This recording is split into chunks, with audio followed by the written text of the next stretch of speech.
নমস্কার বন্ধুরা, welcome back to my channel village girl. সবাইকে জানাই গুড মর্নিং। তো আজকে আছে আমার গানের পরীক্ষা, তাই জন্য সকালবেলা কিন্তু আমি স্নান করে ঠাকুরকে প্রণাম করে বেরিয়ে পড়েছি আমি আর মা আমাকে দিতে যাচ্ছে গানের সেন্টারে, মাও সেখানে থাকবে। তো আমি কিন্তু গানের পরীক্ষা দিতে যাচ্ছি। আমার মনে একটু ভয় ছিল, অথচ ভয়টাকে আমাকে একটু সরিয়ে দিতে হবে, কারণ ভয় পেলে হবে না। আর আমি আর স্বস্তিকা দিদি কিন্তু এখন গানের ম্যামের বাড়িতে চলে এসেছি, আর ম্যামকে এই জিজ্ঞেস করতে এসেছে যে আমাদের এক্সামের সেন্টারটা কোথায় হবে। তো ম্যাম বললে যে শিশুবাড়ি হাই স্কুলে হবে। তো তারপর কিন্তু আমরা একটু পড়াটাকে রিভাইজ দিয়ে চলে গেলাম শিশুবাড়ি হাই স্কুলে। সবাইকে পড়তে দেখে আমার মনে হচ্ছিল আমরা মাধ্যমিক পরীক্ষা দিচ্ছি। শিশুবাড়ি হাই স্কুলে কিন্তু আমরা চলে এসেছি। আর এই স্কুলের ভিডিও কিন্তু তোমরা আরেক দিন পেয়ে গেছিলে, তা নিশ্চয়ই সবাই দেখেছো। তো আমি আর স্বস্তিকা দিদি কিন্তু এখন হাই স্কুলে চলে আসছি। আর এখানে হাই স্কুলটা কিন্তু আমার খুব ভালো লাগে।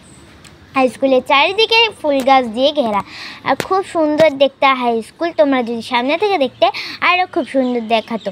আর এখানে কিন্তু আজকে সানডে বলে সব ক্লাস বন্ধ ছিল, আজকে কেউ আসেনি, শুধু আমরাই ছিলাম, এক্সামিনাররা এবং স্টুডেন্টস আর প্যারেন্টসরা।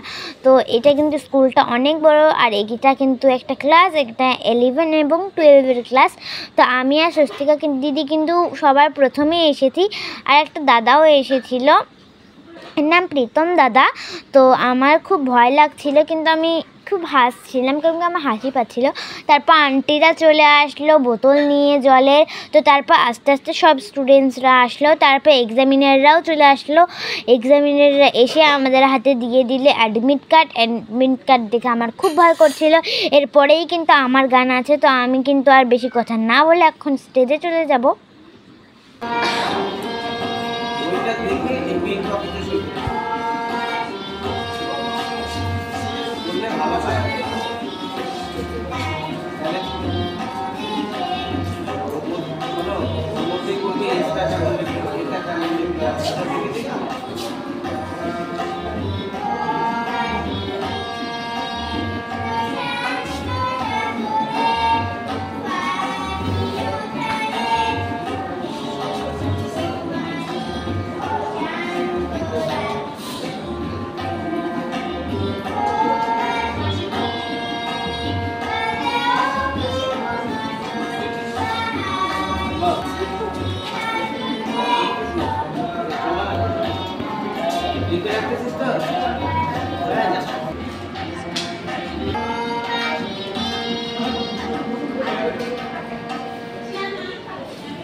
তো বন্ধুরা, আমার কিন্তু গানের পরীক্ষা শেষ, আর আমার গানটা তোমাদের কেমন লেগেছে কমেন্ট বক্সে কমেন্ট করে ভুলবো না, এবং লাইক আর সাবস্ক্রাইব করতে ভুলবো না। তোমার সাথে দেখা হচ্ছে পরে ভিডিও।